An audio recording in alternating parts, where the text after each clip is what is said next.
The structure of this essay comprehends three following points: a contextualization of the 30s, when Carmen MIranda started her career, a discussion about how she helped to construct a Brazilian identity from the inside and the outside, and finally, how this identity can be seen in present days. In the 30s, there was a movement around the world trying to raise nationalism awareness. The main proof of that was the fascism in Germany and Italy, which grew with mass media communications that improved the government influence on the citizens. Brazil was no different. With the assumption of a populist president called Getúlio Vargas, the main concern was the construction of an identity that could serve for the purpose of the government. The aim was to be close to the popular and lower classes, to avoid their dissatisfaction, and to blur the regional and geographical differences, so Vargas could be presented as the leader of one nation. That's the importance of hiding the regional and cultural borders so that it can all be one national unity. Getúlio can be set in a previous existing wave of Brazilian modern artists who were contesting the cultural products imported from the US and consumed here. Artists were searching for a local and genuine Brasility, and the samba was raised as a symbol of Brazilian nationality.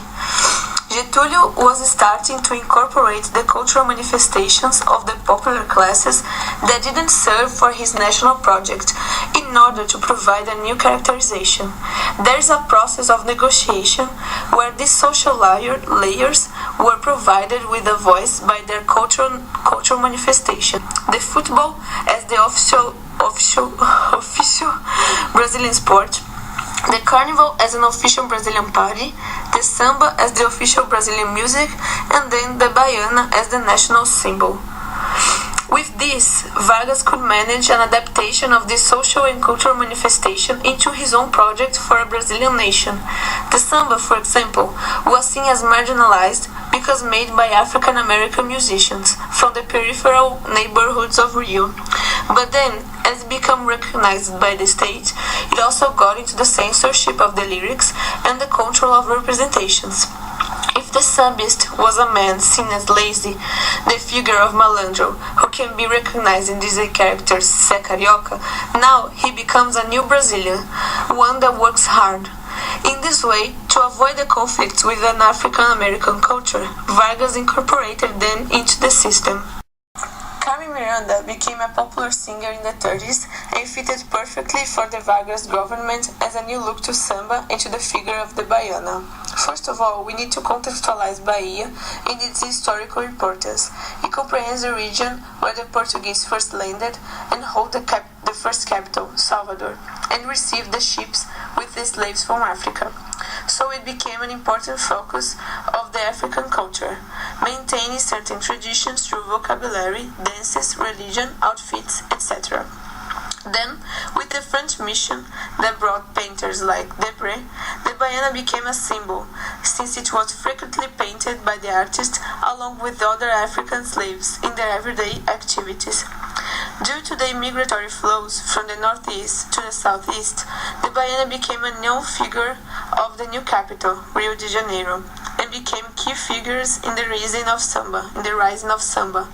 An example of this is that it became mandatory for each samba school in the carnival parade to have a sector with the baianas, which features the old movement of the school. This showed the place of the baiana in the samba culture. The baiana is usually an African-descended woman with a tabuleiro, that is, a table full of typical candies or food, where she sells in the street. Her clothes are composed by a turban, a large white skirt, collars that usually have a religious meaning. Carmen became a stylized baiana and brought the character close to the other branches of society, since it could be set apart from the traditional baiana, with which upper classes didn't want to be identified with. Carmen MIranda adapted the outfit by adding other elements that can be more glamorous. The first appearance of Carmen as baiana was in the Brazilian movie Banana da Terra. The movie starts with a landscape of Rio de Janeiro and then presents Carmen with the baiana costume. This reinforces the idea of the baiana as a national figure. After the movie, the costume of the baiana gained its status among Brazilian society. Carmen turned the outfit richer by adding more necklaces, cutting the outfit to show more of her body, using high heels platforms, adding the fruits in the turban, and coloring the outfit, which then dissociated entirely from the traditional baiana. But she continued to sing the popular samba songs that feature the African American vocabulary, although it's now considered Brazilian music. That's the project of Vargas in course. The colored outfit could be associated with the natural beauties of Brazil, the carnival, and the ethnic diversity, suiting the intention of representing the country more than the white used by the traditional baianas. Other elements can be added to sustain the idea of Carmen building the Brazilian identity through her performances. The banana is the first one. Since Brazil, along with other countries, were main exporters of banana, it became a symbol of the national identity and business, as Carmen used to refer. The fruits in general that she added in the turban transmitted the idea of the tropicality of a land that could grow everything, a fertile soil.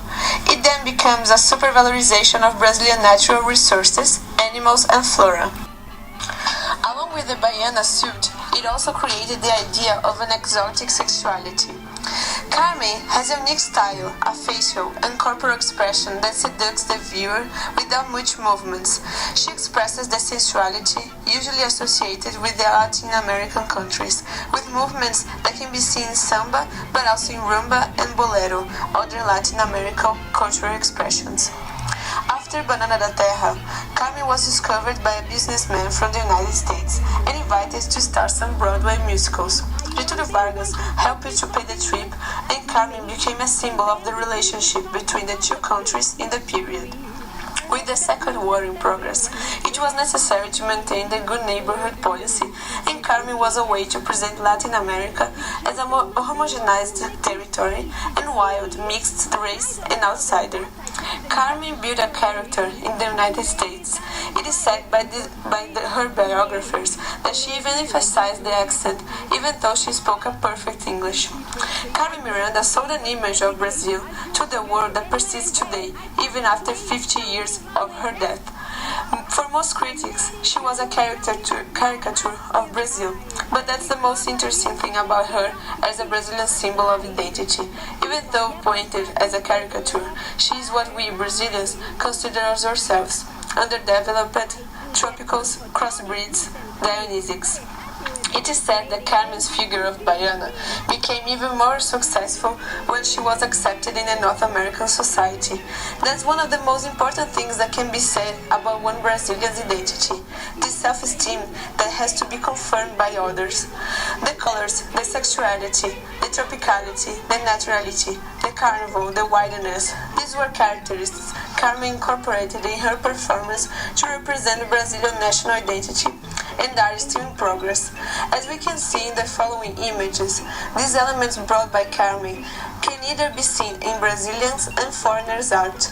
This makes us wonder which part of Carmen MIranda's performance was influenced by the desire to be accepted and sold in the US society, which part really represents Brazilians' cultural elements.